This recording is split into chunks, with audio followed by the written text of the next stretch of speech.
Vocês já ouviram as referências que o André Lorival fizeram, os líderes da União Europeia se reuniram, mais uma situação de emergência essa reunião, e decidiram apoiar uma iniciativa conjunta para financiar o aumento de gastos com defesa nos países do bloco. Confira.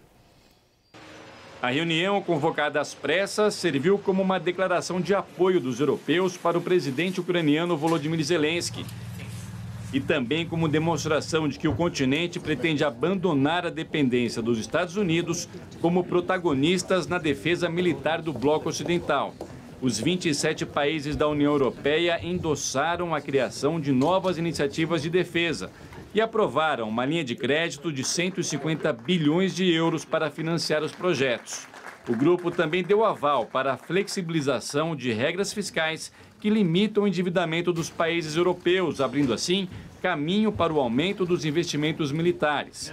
Apesar do consenso, as medidas ainda precisam da aprovação de cada legislativo nacional. We are coming out of this European Council very determined to ensure Europe's security and to act with the scale, the speed and the resolve that this situation demands.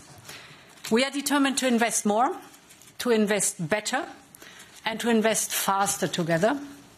From Paris to London to Brussels, we have shown that we are willing and able to step up our joint efforts and to coordinate effectively. A ampliação do financiamento à Ucrânia é uma tentativa de cobrir a suspensão da ajuda americana a Kiev. O presidente dos Estados Unidos, Donald Trump, afirmou ainda que avalia revogar a permissão de residência dada a mais de 240 mil ucranianos refugiados em solo americano. Também no encontro desta quinta-feira, os chefes de governo europeus expuseram um otimismo cauteloso em relação à oferta francesa de expandir o guarda-chuva nuclear do país para todo o continente.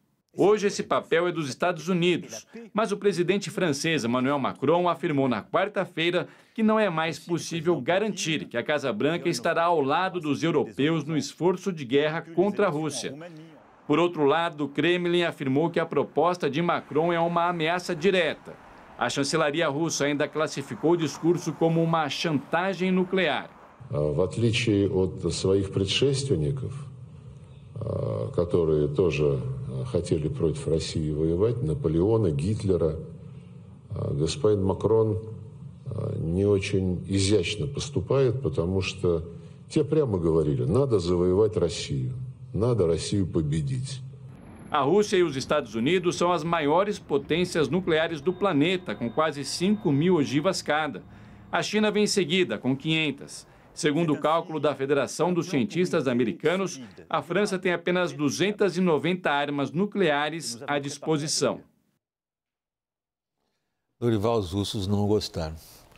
Tem a impressão que estão tocando a abertura 1812 de Tchaikovsky com um canhão de verdade, dizendo ao Macron, olha só o que aconteceu com Napoleão.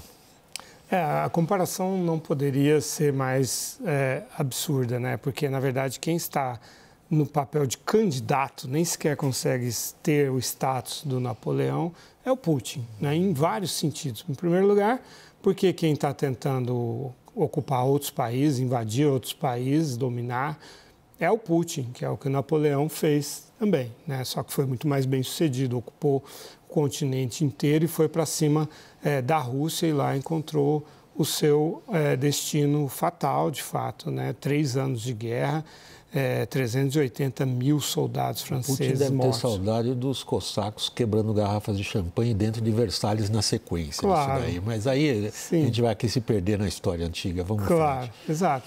Agora, o que o Macron está fazendo é defender a Europa, a Ucrânia, de um agressor. Ele não está falando em invadir a Rússia como fez o Napoleão.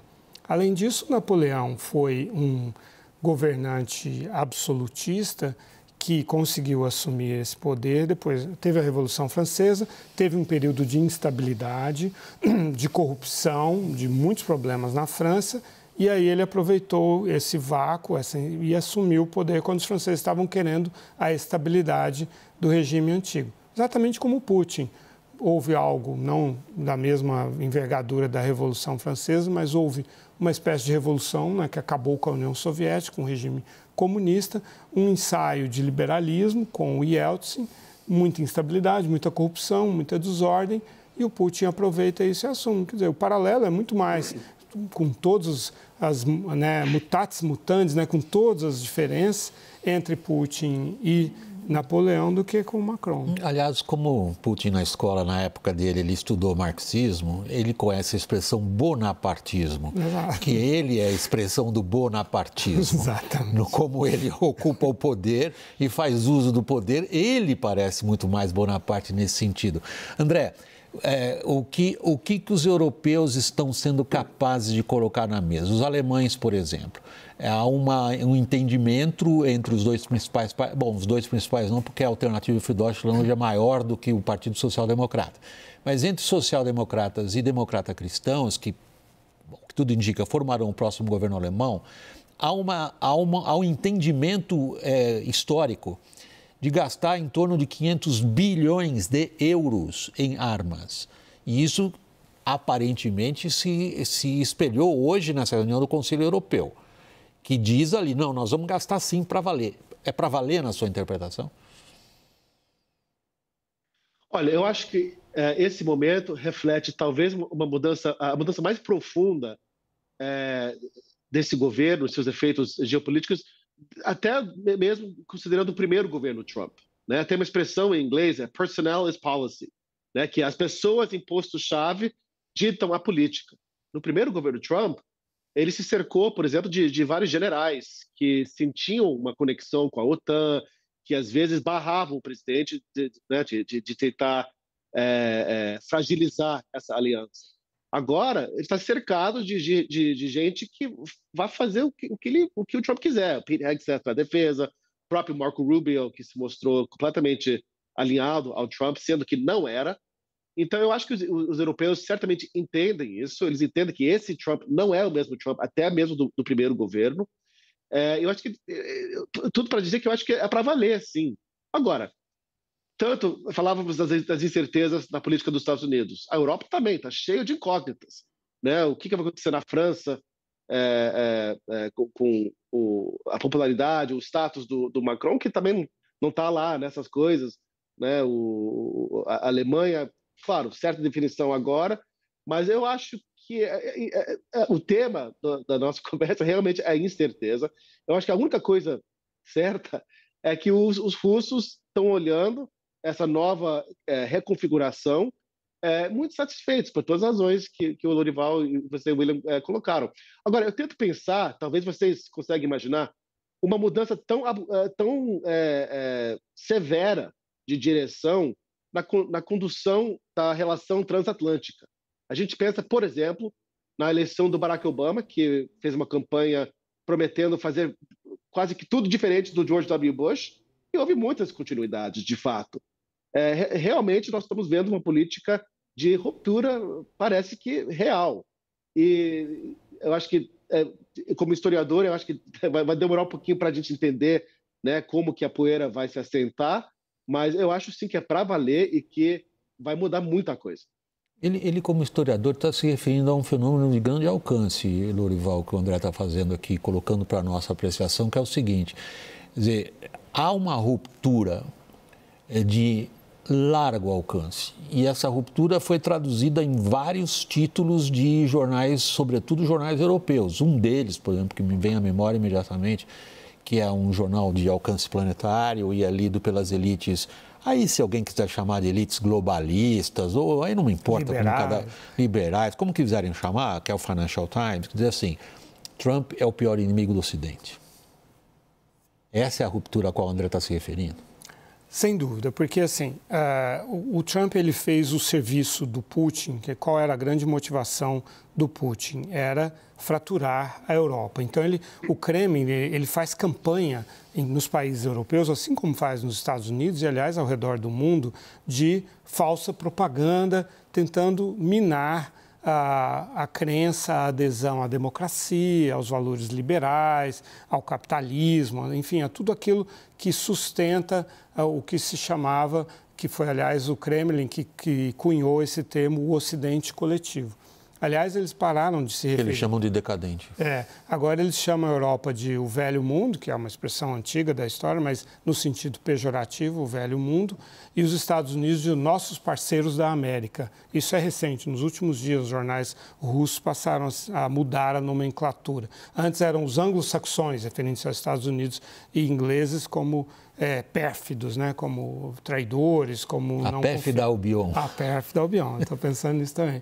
Mas, assim, sendo bem objetivo, o Trump está colaborando com o Putin e, num certo sentido, com o Xi Jinping também, por uma fratura desse Ocidente, e esse Ocidente cuja gravitas, né, cuja força gravitacional, centro gravitacional, está, obviamente, na Europa. É isso que eles estão tentando fazer juntos, os três, por uma questão de valores, né, de crenças, de pensamento. O Trump tentou fazer um golpe, né, tentou se manter no poder depois de perder uma eleição. Então, ele tem valores parecidos com esses ditadores, não gosta do Ocidente, não gosta do liberalismo e assim por diante.